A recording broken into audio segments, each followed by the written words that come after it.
algumas coisas eu lembrava. E serão minhas testemunhas. A palavra testemunho, no seu original, é palavra martírio. E todo mundo já ouviu muito bem essa palavra, martírio. Martírio é ser testemunha. Quando o cristão morria por Jesus, ele estava dizendo assim: eu sou testemunha de Cristo. Eu testemunhei, sou testemunha viva. Os apóstolos morreram como testemunhas de Cristo, dizendo: olha, ele realmente morreu e ressuscitou ao terceiro dia. Se for preciso, necessário que eu morra também por causa dessa mensagem, eu morrerei. Então, que você nessa noite tenha essa noção. Nós somos igreja aqui, nós somos missionários aqui, somos missionários no Tocantins, somos missionários na nossa vida até chamada secular, fora do nosso arraial, da nossa igreja, do nosso grupo, mas também somos missionários até em Samaria, um lugar que os judeus não gostavam nem um pouco de ir, e até os confins da terra. Onde tivesse gente, nós deveremos levar a palavra do Senhor. Então, contribua sempre com as suas orações e com as suas ofertas de amor e de gratidão, porque Deus abençoa você, você então oferta e ajuda esta obra. Meus irmãos, sem mais delongas, vamos então à palavra do Senhor, e o texto que eu utilizarei nesta noite está em Romanos. Eu às vezes até chamo de Evangelho de Romanos, eu sei que teologicamente é errado, é carta de Paulo aos Romanos, mas muitos teólogos consideram esta carta, esta epístola de Paulo, como o Evangelho de Paulo aos Romanos. No capítulo 12, nós leremos do verso 3 ao verso 8. Eu lerei na versão internacional e será projetado, e eu peço para que a Lorena, só no início desse texto, consiga passar para mim, por favor, que eu vou ler aqui com os irmãos. O tema da mensagem é servindo a família de Deus. Amém? Os que puderem ficar de pé, por favor, nós leremos juntos. Será projetado também, então você conseguirá acompanhar este texto bíblico, essa porção da palavra de Deus. Diz assim, então, a palavra de Deus. Por isso, pela graça que me foi dada, digo a todos vocês: ninguém tenha de si mesmo um conceito mais elevado do que deve ter, mas, ao contrário, tenha um conceito equilibrado, de acordo com a medida da fé que Deus lhe concedeu. Assim como cada um de nós tem um corpo com muitos membros, e esses membros não exercem todos a mesma função, assim também em Cristo nós, que somos muitos, formamos um corpo, e cada membro está ligado a todos os outros. Temos diferentes dons, de acordo com a graça que nos foi dada. Se alguém tem um dom de profetizar, use-o na proporção da sua fé. Se o seu dom é servir, sirva. Se é ensinar, ensine. Se é dar ânimo, que assim faça. Se é contribuir, que contribua generosamente. Se é exercer liderança, que a exerça com zelo. Se é mostrar misericórdia, que o faça com alegria. Amém, meus irmãos? Até aqui, o verso de número 8. Meus amados, eu quero iniciar esta mensagem, esta pregação, mostrando para os irmãos duas imagens, duas fotos, ou melhor dizendo, dois retratos. Essa imagem que você está vendo aí é de um cachorro, eu creio que vocês estão reconhecendo muito bem, e foi pintado à mão. Aí você me diz, o que o cachorro e uma pintura tem a ver com o que eu quero dizer nesta noite? Ainda vou melhorar para vocês ainda, vou mostrar uma outra imagem. Vocês reconhecem muito bem, é uma mulher segurando um guarda-chuva. Eu não sou especialista em arte. Eu lembro que quando eu era adolescente, início da fase adulta, eu comprei até uma coleção que vinha no jornal sobre arte, Rembrandt, Da Vinci, que eu nunca li, e que eu comecei a ler do Leonardo da Vinci, quanto mais eu li, menos entendi. Então, não sou especialista em arte, meus irmãos, eu confesso. Mas, essas duas imagens, mesmo se você também não seja um especialista em arte, crítico da arte, vocês vão reconhecer que é uma imagem muito bem pintada. O pintor que fez a pintura desta imagem, fez com muita qualidade, com muito esmero. E se eu falar para os irmãos que o autor dessas duas pinturas é deficiente visual? O nome dele é John Brainblit. Não sou muito bom no inglês não, mas é John. John, aos 30 anos de idade, perdeu completamente a visão. Se tornou um deficiente visual. E o detalhe interessante, ele nunca havia pintado antes. Talvez retratos, algo mais simples, mas não com esta qualidade e com esta precisão. Ele se tornou um deficiente visual e descobriu, após um momento de grande depressão, de grande angústia por ter ficado cego, ele descobriu a sua vocação, a sua missão, que era pintar. As suas obras de arte, ali eu só mostrei 2 obras de arte dele, correm e percorrem mais de 20 países. Ele é curador, ele é um responsável por um setor de pintura do Museu de Nova York. Ele se achou, ele se encontrou após um momento difícil da sua vida, que foi ter perdido a visão. E nas suas palavras, ou um repórter anunciando o que ele havia comentado sobre isso, ele diz: ele nunca havia pintado antes, mas foi ao tentar brincar com o pincel e com a tinta que descobriu sua nova razão de ser. Aí, palavras dele: para mim, o mundo é muito mais colorido agora do que era quando eu enxergava. Então, ele desenvolve um dom difícil após um momento difícil da sua vida. O tema da mensagem dessa noite é servindo a família de Deus. O texto tem a ver com serviço, com missão. E qual é o seu serviço? O que você tem feito para o reino de Deus? Ele se tornou cego e desenvolveu uma habilidade na qual talvez ele nunca teria descoberto se não fosse a cegueira. Eu tenho uma mensagem para você nesta noite, e se você entender essa mensagem e não entender mais nada do que eu falar daqui para frente, eu quero que você saia dessa noite com a seguinte mensagem.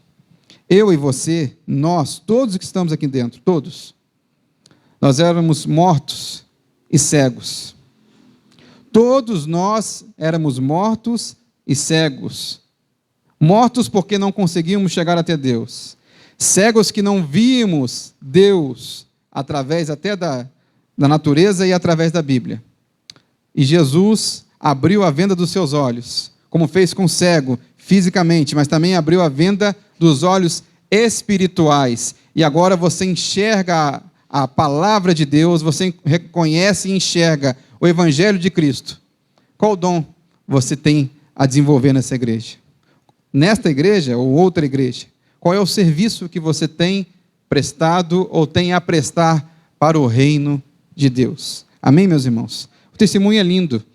Eu estava procurando sobre pessoas e habilidades, via artistas de Hollywood com tantas habilidades, mas esse homem me chamou muita atenção, porque mesmo numa dificuldade, ele agora desenvolve uma nova habilidade. E eu e você, com certeza, temos algum dom que o Senhor colocou nos nossos corações e habilidades para servir o reino de Deus. O texto aqui é sobre Romanos, a carta de Paulo aos Romanos. E muitos teólogos chamam também, como eu já disse anteriormente, de Evangelho de Romanos. O Evangelho, meus irmãos, a palavra Evangelho significa mensagem. Mensagem. E a mensagem do Evangelho, que se tornou na palavra de Deus, é esta, como eu já comecei. O homem, Adão e Eva, pecaram. Adão e Eva andavam em comunhão com Deus no paraíso. Mas, ao desobedecer à vontade de Deus, ao desobedecer à ordem de Deus, eles pecaram. E ao pecar, introduziu o pecado no mundo, e eu e você temos a marca do pecado. A mensagem do Evangelho é essa. Eu estou trazendo a mensagem do Evangelho.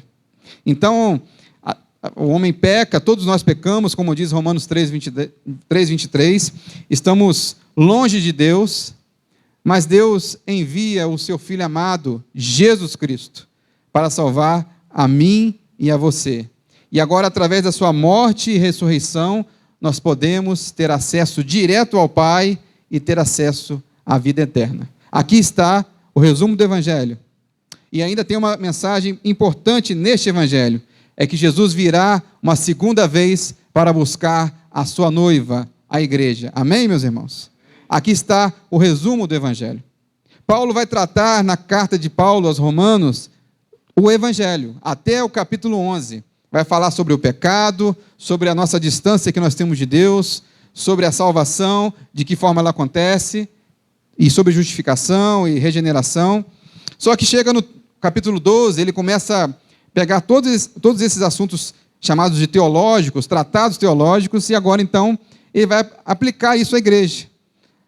Paulo mandou uma carta sobre assuntos importantes e diz, olha, agora eu vou dizer para vocês como vocês devem utilizar isso na igreja do Senhor. E ele começa falando sobre o serviço do reino de Deus, sobre o serviço da família de Deus. É interessante que esta carta ela é tão poderosa, a palavra de Deus toda ela é poderosa, mas alguns homens na história da igreja relataram a sua conversão, a sua mudança de vida através desta carta. Um deles, conhecido de algum dos irmãos, chamado Agostinho de Hipona. Agostinho foi criado não num lar cristão, criado numa religião chamada maniqueísmo. Ele viveu do ano 340 até o ano 430 depois de Cristo. E ele relata no livro Cidade de Deus que na casa do vizinho tinha uma pera, vários pés de pera, fruta, pera.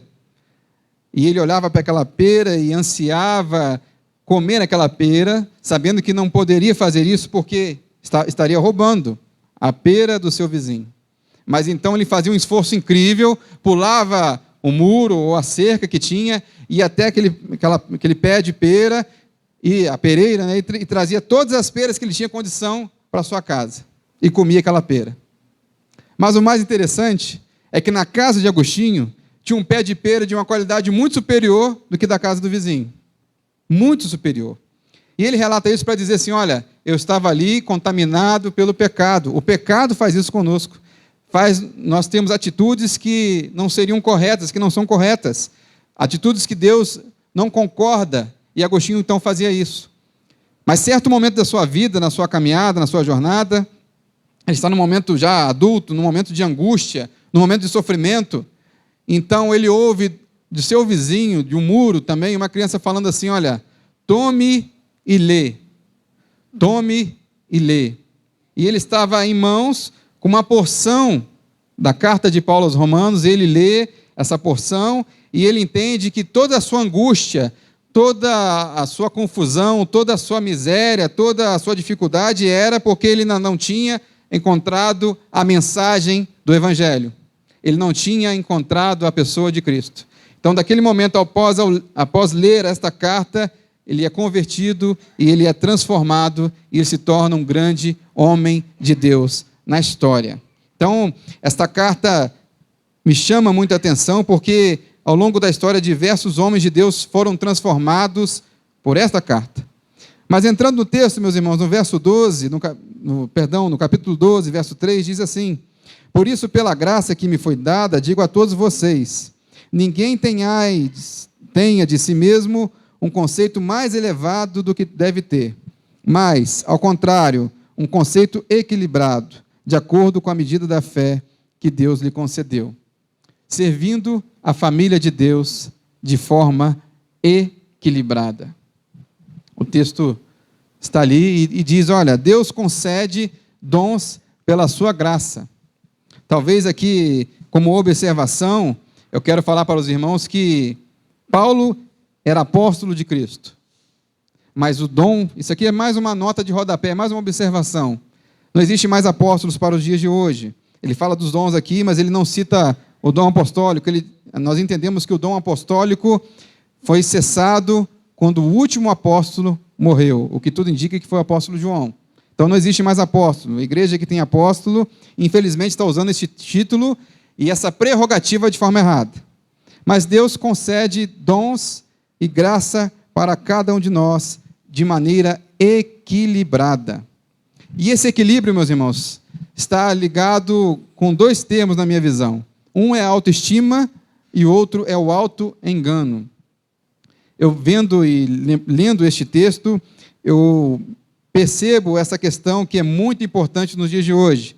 Há uma confusão muito grande e eu vejo talvez em algumas pessoas, e via também em mim, essa questão do auto-engano. O auto-engano, meus irmãos, é quando você acha que é a cereja do bolo. O auto-engano é você achar que só você pode fazer uma determinada tarefa. Eu, infelizmente, ao longo de parte da minha vida, fui acometido pelo auto-engano. Eu estudei de 2004 a 2006 um curso técnico de eletrotécnica. Sempre gostei muito dessa profissão. Sempre, desde criança, fui muito admirado por eletricidade, apaixonado pela eletricidade, pelo fenômeno da eletricidade. Mas, ao andar com uma pessoa que tinha uma visão muito arrogante de si mesma, muito prepotente, se dizia a melhor pessoa do mundo em tudo que ela fazia, inclusive na parte elétrica, eu andando com essa pessoa, eu fui influenciado e comecei a me achar também a cereja do bolo. Comecei a me achar o melhor eletricista do mundo, que não havia melhor pessoa do que eu. Então eu me formei e comecei a trabalhar e começava a olhar para alguns eletricistas onde eu trabalhava e começava a julgar e começava a ter uma crítica, dizendo assim, olha, eles não são tão bons quanto eu sou na eletricidade. E eu fui percebendo que era o contrário, que eu tinha muito, mas muito o que aprender. Mas eu aprendi isso, meus irmãos, a duras penas. Passei por um emprego, fui demitido. Entrei no outro emprego com uma pessoa, trabalhava eu, mas uma pessoa, fui demitido também. Se eu fosse tão bom assim, na época, demitiu uma pessoa por conta de corte de gastos. Seria eu a pessoa ficar e não a outra pessoa. Então, este auto-engano foi acompanhando a minha vida, até que um dia eu percebi, gente, tem algo errado nisso aí. Eu estou me enganando, eu estou me iludindo.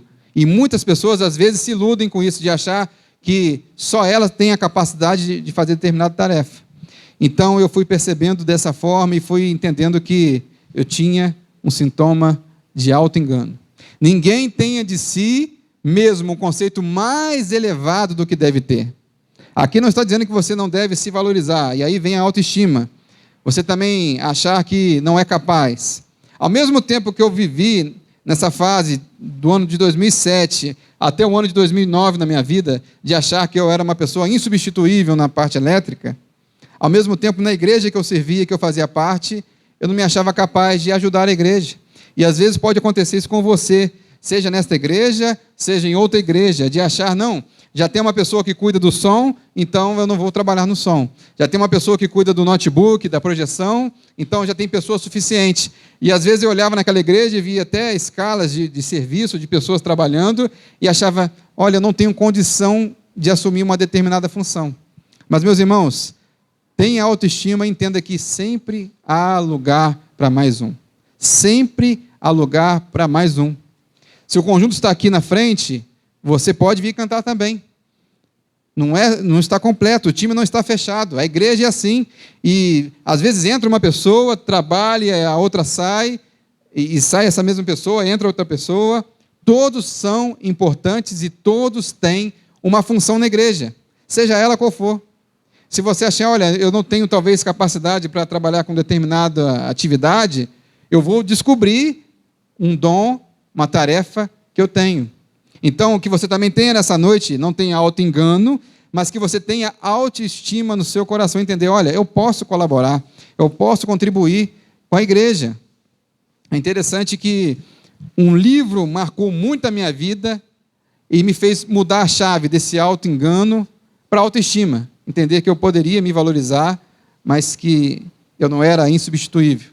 E às vezes é o erro de muitas pessoas na sociedade, no trabalho, achar que ninguém pode substituí-la. Provérbios, no capítulo 22, o verso 29, eu já citei aqui na igreja algumas vezes, e eu sempre cito, diz assim, você está vendo alguém que é habilidoso naquilo que faz? Ele será posto diante de reis e não estará a serviço da plebe. Eu li um livro chamado Salomão, o homem mais rico que já existiu. Esse livro, ele pega porções de provérbios e aplica à nossa realidade diária. E ao falar dessas aplicações, eu fui entendendo que eu precisava de humildade, de reconhecer que eu tinha muito que aprender e que continuo reconhecendo que tenho muito que aprender. Ao mesmo tempo, com a minha força, com a minha dedicação, com o meu esforço, eu trabalho da melhor forma possível. Às vezes a gente tem um conceito errado de achar assim, não, olha, eu vou trabalhar só o que é necessário, eu vou fazer só o que me foi ordenado. Jesus mesmo disse que o servo bom, está na Bíblia, no relato do Evangelho, que o servo bom é aquele que faz além do que é ordenado. Às vezes nós temos esse costume do nosso trabalho, na nossa atividade, até no estudo, de achar assim, não, olha, vou fazer só o que me foi mandado.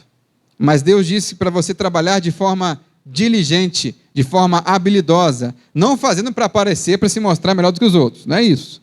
Mas você fazer da melhor forma possível. Então, tudo que Deus colocar nas suas mãos como tarefa, que você faça, e Deus coloca nas suas mãos um emprego, você vai ser o melhor funcionário possível, e até impossível se for o caso.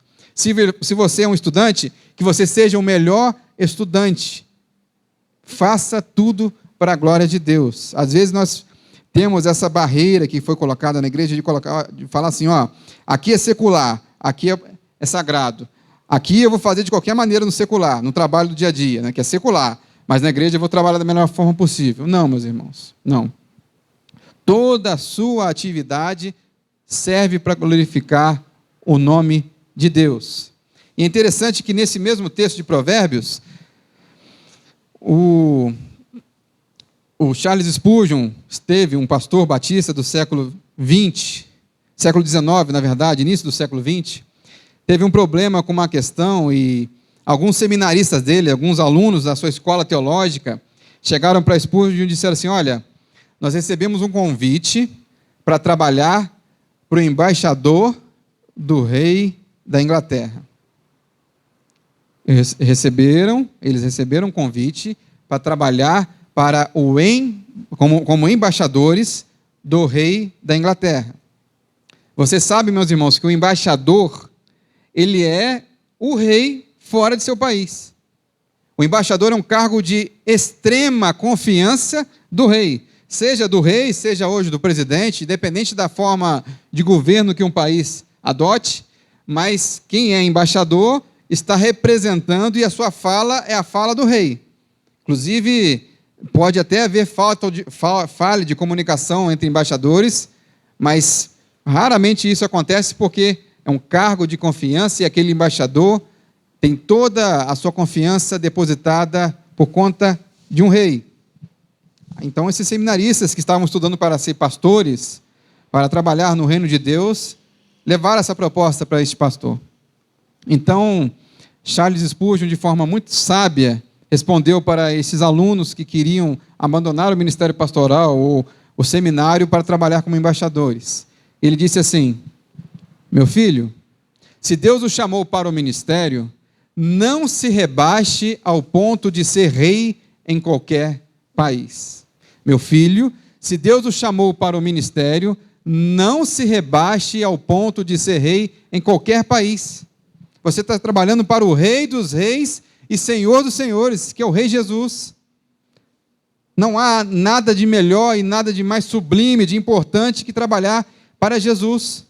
Às vezes nós consideramos a igreja algo secundário. Olha, vou viver a minha vida e a igreja vai ser secundário. O que eu puder fazer na igreja, sabe, a nossa sobra de tempo. O que sobrar de tempo para mim, eu vou estar na igreja. Mas não, você trabalha, você é servo, você é embaixador do Rei dos Reis, Senhor dos Senhores.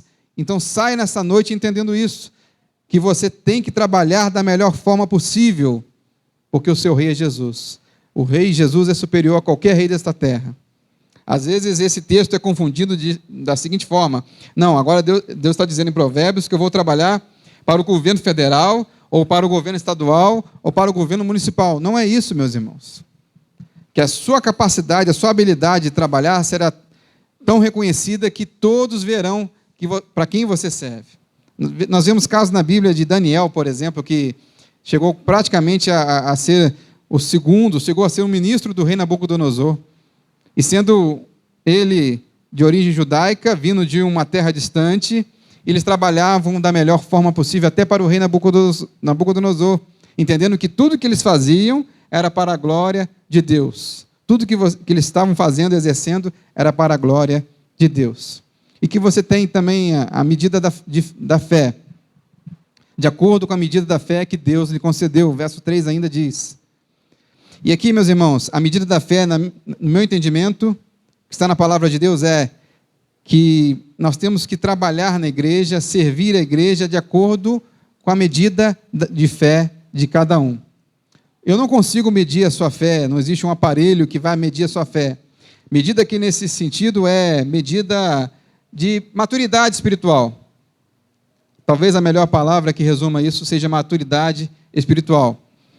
Na igreja sempre existirão os novos convertidos, os que estão convertidos há mais tempo. Isso é natural, extremamente normal, e todos são crentes em Jesus. Desde o crente mais maduro, mais experimentado, até o crente que aceitou Jesus no domingo passado, todos eles são salvos e remidos pelo sangue do Cordeiro. Mas dentro da igreja existe uma caminhada, um exercício que você faz, um exercício espiritual que você vai progredindo ao longo do tempo. Na igreja de Corinto não era diferente. Quando Paulo escreve a carta aos Coríntios, uma igreja onde Paulo havia falado àqueles irmãos, ele trata de dois tipos de crente: o crente fraco e o crente forte.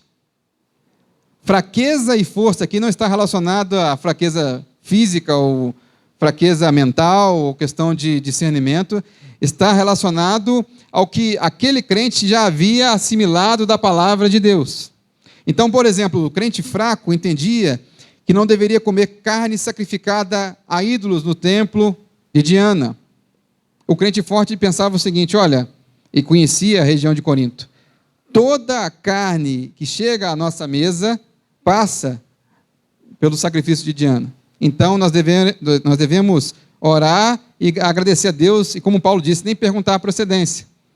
Mas o crente fraco ficava com medo e receoso e levava essa questão sempre à igreja.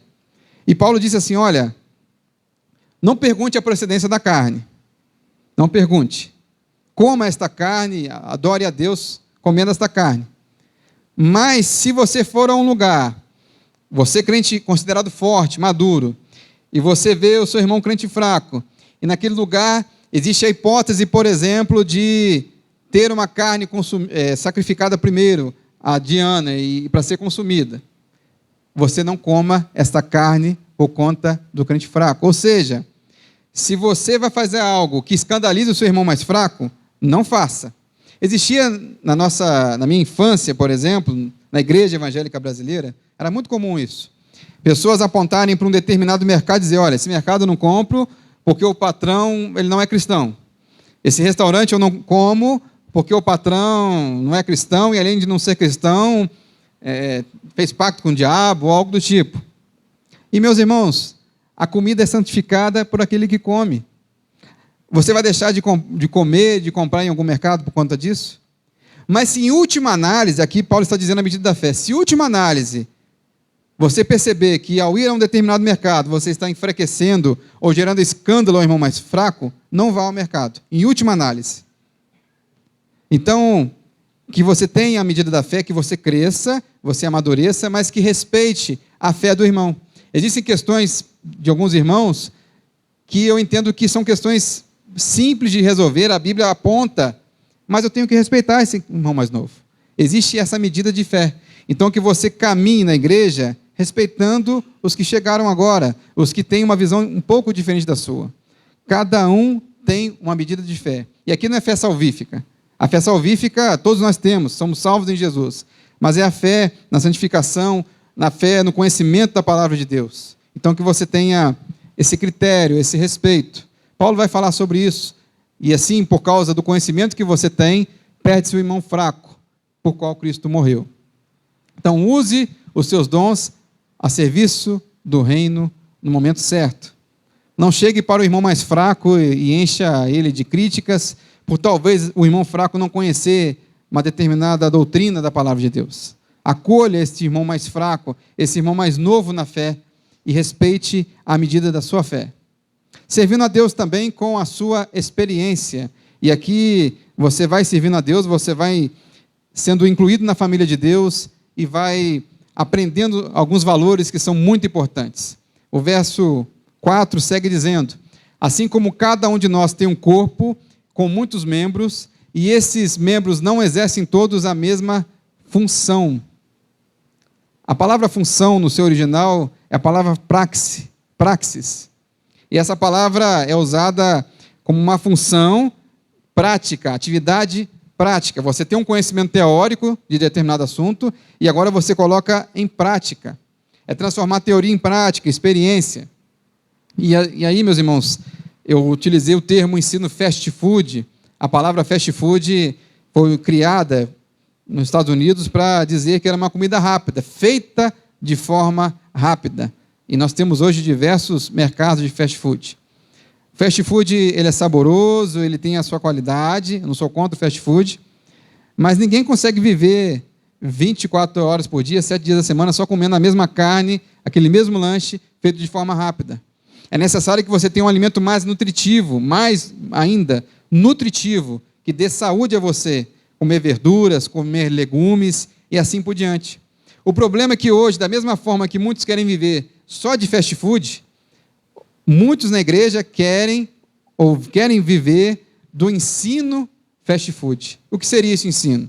Ensino fast food é, eu acabei de chegar na igreja, eu ouvi algumas palavras e agora eu quero assumir liderança na igreja, eu quero pregar na igreja, eu quero fazer diversas atividades sem ter uma base espiritual, sem ter sido alimentado primeiro.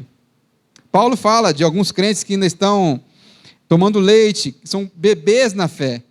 E esses bebês na fé, nós temos que tratar com todo carinho e respeito, mas devemos dar alimento sólido a ele e esperar que esse alimento sólido produza fruto, que vá trazendo maturidade, crescimento, que ele deixe de ser um bebê na fé e ele vá crescendo. Então, essa questão do fast food, do ensino muito rápido, tem prejudicado muitas igrejas por conta disso.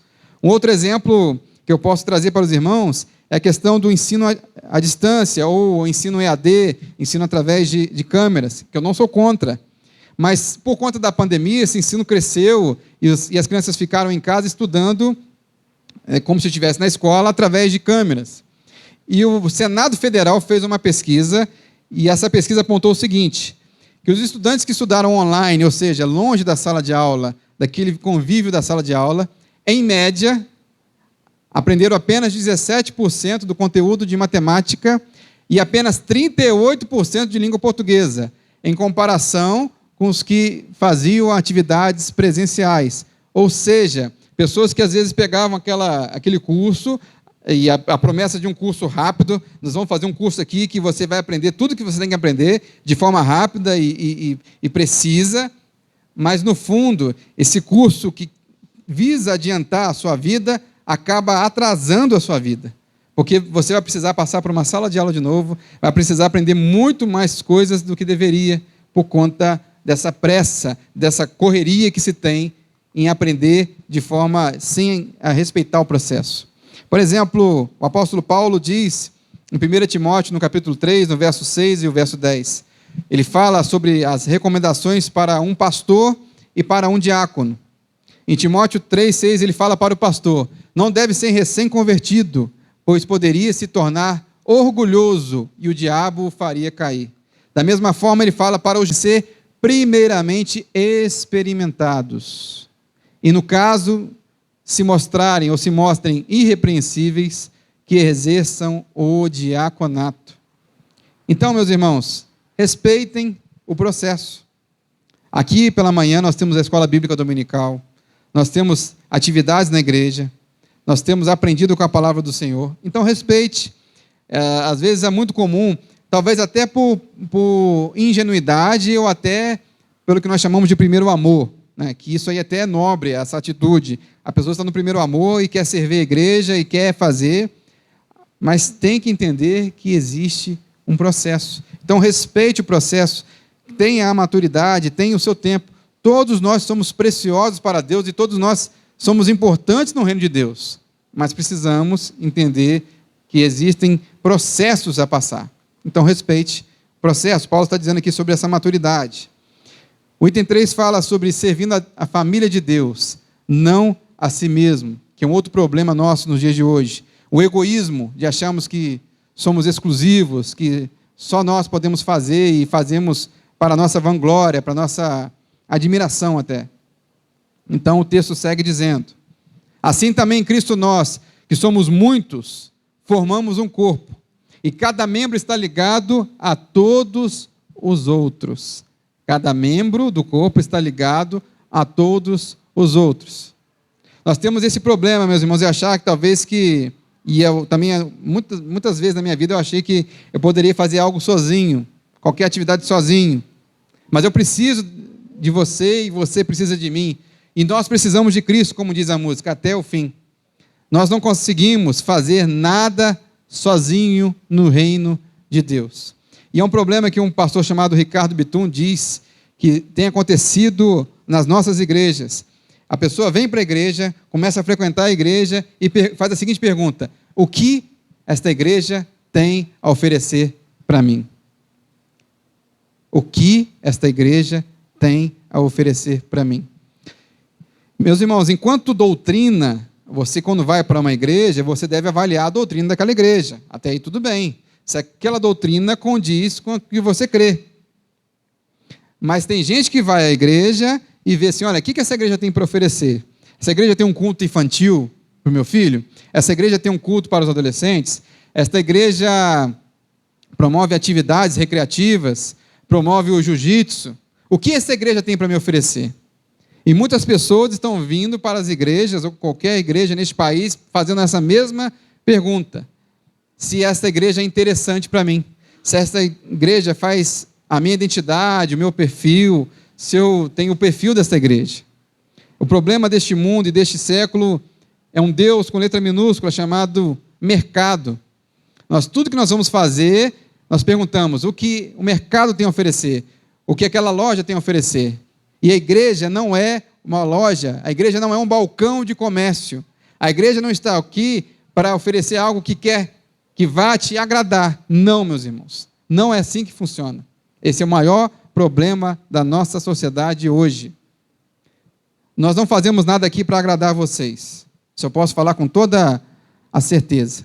Nós fazemos tudo nesta igreja para agradar a Deus. Então você vem a esta igreja não porque o louvor é bom, ou porque a palavra é boa, ou ruim. Você vem aqui para adorar a Deus. Você e eu viemos aqui nesta noite para adorar e servir a Deus.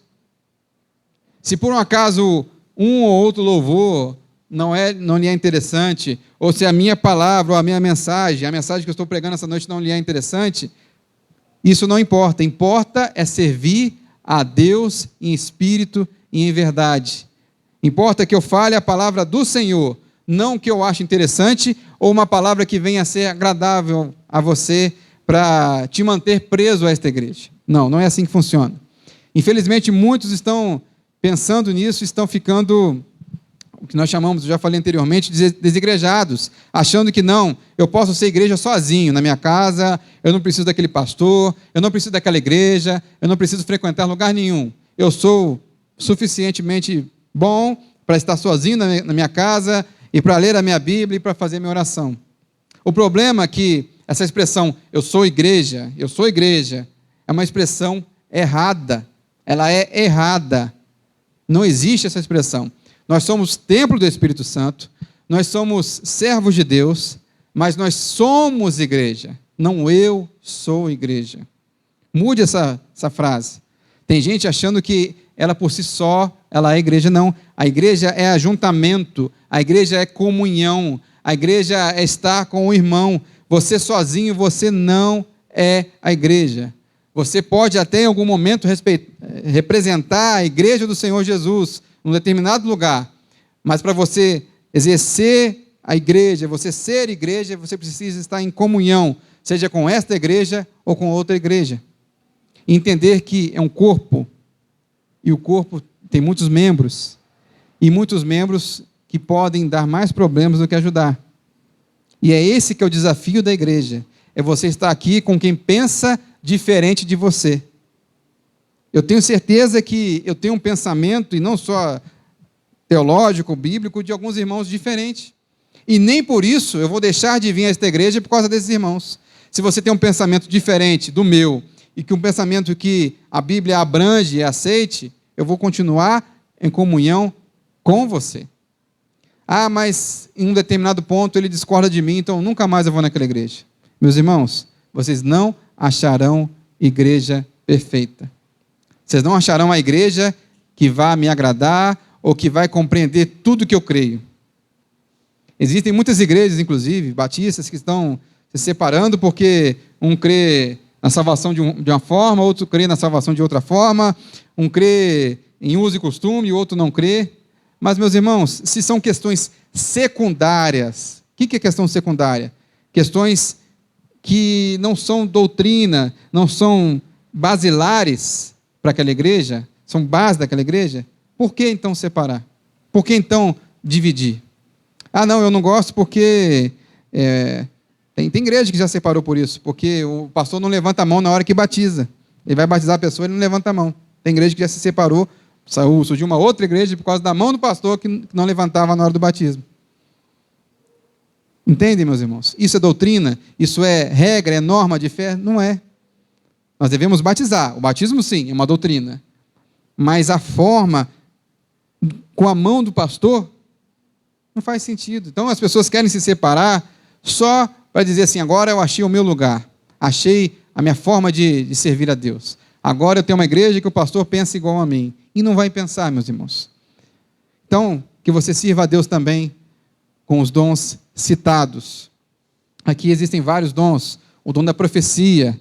E a profecia aqui, meus irmãos, da ideia de falar da palavra de Deus, ser instrumento de Deus, boca de Deus. Se alguém tem o dom de profetizar, use-o na proporção da sua fé, ou seja, de acordo com a sua doutrina, de acordo com o que você crê. Nós temos uma declaração doutrinária, batista, então nós profetizamos e falamos algo da parte do Senhor, debaixo da palavra de Deus e da nossa fé, do que nós cremos. Não adianta aqui eu chegar e pregar uma outra doutrina fora da doutrina batista, que eu vou estar profetizando e falando algo diferente. Então Paulo diz, olha, na proporção da sua fé.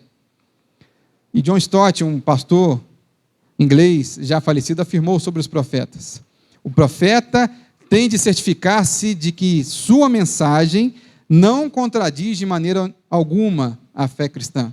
Então, ensinar de acordo com o que você crê. Eu não posso chegar aqui e ensinar algo totalmente diferente do que nós cremos. A diaconia e o ensino. Diaconia, a palavra diaconia significa serviço. O tempo todo, quando nós estamos lendo aqui serviço, a palavra no original é diaconia. Então, se o seu dom é servir, sirva. Se é ensinar, ensino. E um fato importante, serviço e ensino não estão separados, ou melhor, estão separados, pois não dá para fazer com esmero os dois ao mesmo tempo. Então, assim, às vezes você vê pessoas que trabalham para Deus e querem ensinar, e às vezes não conseguem nem ensinar, nem ter o serviço. Então, são funções diferentes, todas elas importantes. A pessoa que trabalha fazendo a limpeza desta igreja não é menos importante que o pastor, do que a mim, do que qualquer outra. São tarefas diferentes. Então, a igreja existem várias tarefas e todas são importantes para o reino de Deus. Então, se é dar ânimo, que assim faça. Se é contribuir, contribua generosamente. Se é exercer liderança, que exerça com zelo. Se é mostrar misericórdia, que faça com alegria. Eu lembro da palavra exortação, meus irmãos, e acho interessante, porque uma determinada irmã ligou para um pastor lá em Vitória, e disse assim, pastor, eu quero sair da igreja, não quero mais fazer parte dessa igreja. Então o pastor disse assim para a irmã, minha irmã, por que a irmã vai sair da igreja? A irmã é tão importante para a igreja, a irmã é tão zelosa com a igreja, a irmã é tão ativa na igreja, a irmã é tão preciosa aqui para esta igreja, isso por telefone. Então a irmã começou a chorar do outro lado da linha e dizer, pastor, eu só queria ouvir isso do Senhor. Só queria ouvir e entender que eu era importante para a igreja. Como se fosse um teste. E às vezes nós precisamos ouvir certas palavras, isso é bom, palavras de ânimo. E tem gente que tem dom para isso. Tem gente que tem um dom de animar o outro. Tem um dom de contribuir. Tem gente que Deus abençoa de forma tão especial e essa pessoa entende que, olha, Deus está me abençoando financeiramente e eu vou contribuir para a igreja. Eu já ouvi relatos de homens que sozinhos sustentavam praticamente uma congregação inteira, davam mais do que o dízimo para poder manter aquela contribuição e aquela congregação de pé. Então, liderança, tem gente que tem um dom de liderar naturalmente. Se você tem esse dom, lidere, mas lidere com zelo. O texto está dizendo, com zelo, com amor, entendendo que você não é superior. Você só está numa função específica dentro da igreja. Faça com amor, misericórdia da mesma forma. E essa misericórdia, todos nós devemos ter o dom da misericórdia, mas tem gente que consegue exercer de forma melhor do que os outros. George Whitefield, um pastor batista da Inglaterra do século XVII, disse assim, ao ver um homem sendo levado para a pena de morte, ele ia ser morto por conta de um crime que ele cometeu. E ele disse assim para as pessoas que estavam ouvindo, ó, ali iria eu, se não fosse pela graça de Deus. Ali iria eu, se não fosse pela graça de Deus. Então, que você tenha misericórdia. Entenda os que estão fora da igreja precisam da salvação, precisam de Jesus, e que nós devemos ter este olhar, entender que nós que deveríamos ser mortos por conta dos nossos pecados, mas nós entendemos que Jesus morreu pelos nossos pecados, e agora sim, nós não temos mais condenação. Nenhuma condenação há para aqueles que estão em Cristo Jesus. Aplicações dessa mensagem. Todos têm um dom, um talento. Eu vou repetir. Todos têm um dom, um talento. E a segunda aplicação é que não existe na sua Bíblia, nem na minha, o dom de esquenta-banco na igreja. Não existe na sua Bíblia e nem na minha o dom de esquenta-banco na igreja. O que é dom de esquenta-banco? Eu venho aqui só para assistir o culto e ir embora, e eu não quero somar com a igreja, eu não quero me envolver com a igreja. E o seu dom serve aqui na igreja e fora da igreja. Amém, meus irmãos? Um pastor holandês chamado Abraham Kuyper, um pastor que se converteu curiosamente após alguns anos de seu ministério, a igreja começou a orar por ele, e ele não tinha uma fé suficiente, fé verdadeira. Ele se tornou pastor e se converteu no meio do seu ministério pastoral. E talvez alguns pastores tenham que passar por isso no meio da sua jornada. Eu creio que isso pode acontecer ainda. E ele, então, começa a servir a Deus com seus dons. Servir a Deus de forma especial. E entende que não existe vida secular e vida na igreja. Toda a esfera da sociedade nós devemos servir a igreja. Então ele cria faculdades cristãs, mas faculdades que davam diversos cursos, e ele se envolve na política e diz, olha, nós devemos transformar este país também na política.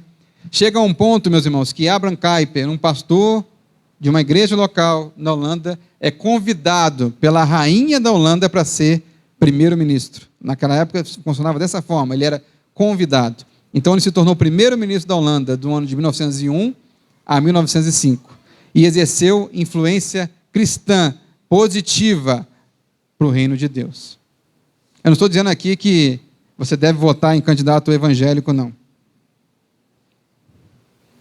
Mas estou dizendo que existem homens e mulheres de Deus que podem servir nesta igreja e fora da igreja, em todas as áreas da sociedade, servindo como cristãos e não perdendo a sua essência de servo do Senhor, de cristão. Este homem não perdeu a sua essência. Amém, meus irmãos? E ele encerra essa mensagem dizendo, uma frase dele, não há um centímetro quadrado deste mundo do qual Cristo não possa dizer, é meu. Não há um centímetro quadrado deste mundo do qual Cristo não possa dizer, é meu. Vamos orar, meus irmãos? Vamos ficar de pé? E eu queria que você no seu banco, no seu lugar, e se por um acaso você entendeu esta mensagem sobre serviço, e você agora compreendeu que precisa trabalhar mais para o reino de Deus, eu queria fazer